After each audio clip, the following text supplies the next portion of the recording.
राधे राधे भक्तों, आप सभी का मेरे YouTube चैनल भक्ति सागर में पुनः स्वागत है। आज के अपने इस वीडियो में हम राधा अष्टमी की तिथि, शुभ मुहूर्त, पूजा विधि और महत्व के विषय में जानेंगे। आज का वीडियो शुरू करने से पहले आप सभी से मेरी प्रार्थना है कि मेरे चैनल को सब्सक्राइब अवश्य करें एवं वीडियो को लाइक करें। जय श्री राधे। जब जब श्री कृष्ण का नाम लिया जाता है तो ऐसा कभी नहीं हुआ कि राधा रानी का नाम ना आए। श्री कृष्ण के सभी भक्त राधा कृष्ण कहकर ही पुकारते हैं, क्योंकि ये दो शब्द एक दूसरे के पूरक हैं और उन्हें कोई भी अलग नहीं कर सकता। कृष्ण की प्रिय राधा रानी के जन्मदिन पर व्रत रखने से भगवान श्री कृष्ण प्रसन्न तो होते ही हैं, साथ ही साथ मनोवांछित फल प्रदान करते हैं। राधा नाम संसार के सभी दुखों को हरता है। मान्यता के अनुसार इस व्रत को करने से धन की कमी नहीं होती और घर में बरकत बनी रहती है। सनातन धर्म में राधा के बिना भगवान श्री कृष्ण की पूजा अधूरी मानी जाती है। इसलिए जो भक्त श्री कृष्ण जन्माष्टमी का व्रत करते हैं वे राधाष्टमी का व्रत भी अवश्य रखते हैं। धार्मिक मान्यताओं के अनुसार द्वापर युग में उनका जन्म भाद्रपद शुक्ल पक्ष की अष्टमी को बरसाना में वृषभानु एवं उनकी पत्नी कीर्ति के यहाँ हुआ था। श्री कृष्ण जन्माष्टमी के ठीक 15 दिन बाद भाद्रपद माह के शुक्ल पक्ष की अष्टमी को श्री राधा अष्टमी मनाई जाती है। इस अवसर पर विधि विधान से श्री राधा रानी की पूजा करने से भगवान श्री कृष्ण अत्यंत प्रसन्न होते हैं और जिससे घर में सुख समृद्धि और मनचाहे वर की प्राप्ति होती है। हिंदू पंचांग के अनुसार इस साल भाद्रपद माह के शुक्ल पक्ष की अष्टमी तिथि 10 सितंबर मंगलवार को 11:11 से शुरू हो रही है।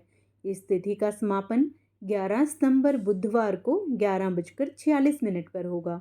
उदया तिथि के अनुसार राधा अष्टमी 11 सितंबर को मनाई जाएगी। पूजा करने का शुभ मुहूर्त 11 सितंबर को सुबह 11:03 से दोपहर 1:32 तक रहेगा। अब राधा रानी के व्रत की विधि को जान लेते हैं।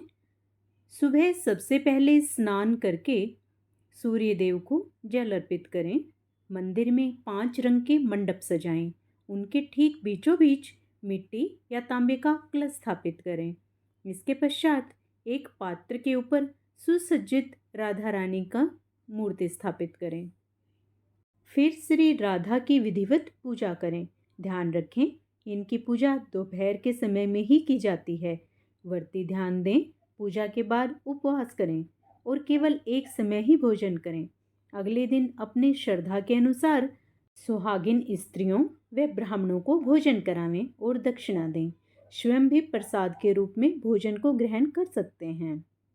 इस अवसर पर राधा कृष्ण और लड्डू गोपाल जी का गंगा जल और पंचामृत से अभिषेक करना अत्यधिक पुण्यकारी माना जाता है।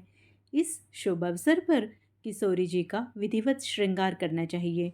इस दिन देवी को घर का बना भोग, प्रसाद, तुलसी पत्र, पंचामृत, पंजीरी, खीर, हलवा, मालपुआ, पूरी और चना आदि का भोग लगावें। इस दिन राधा रानी के भजन अवश्य गाएं। बरसाने में इस दिन दही अरबी की सब्जी अवश्य बनाई जाती है, जो धार्मिक मान्यताओं के अनुसार राधा रानी की मनपसंद है। ऐसे में राधाष्टमी पर उन्हें दही अरबी की सब्जी का विशेष रूप से भोग लगाया जाता है। ये खाने में बहुत ही जायकेदार होती है और इसका धार्मिक महत्व भी होता है। प्रसाद के रूप में पान का बीड़ा अवश्य अर्पित करें। राधा रानी को प्रसाद अर्पित करने के बाद मुखवास के तौर पर पान का बीड़ा अवश्य अर्पित करें। कहते हैं पान का बीड़ा भगवान श्री कृष्ण को बेहद प्रिय है। भगवान कृष्ण को पसंद होने के कारण राधा रानी भी इसके भोग से प्रसन्न होती हैं। ऐसे में आप प्रसाद के साथ साथ पान का बीड़ा भी अर्पित करें।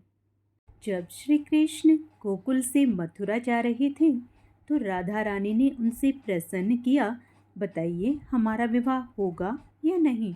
तो श्री कृष्ण ने बहुत ही सुंदर जवाब दिया, विवाह तो दो आत्माओं का मिलन होता है, लेकिन तुम और मैं तो अलग हैं ही नहीं, एक ही हैं, तो हमारा विवाह कैसे हो सकता है। तथा राधा रानी को आश्वासन दिया कि जब भी श्री कृष्ण का नाम लिया जाएगा राधा रानी का नाम उनसे पहले आएगा।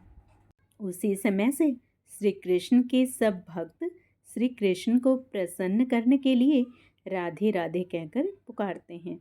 जय श्री राधे।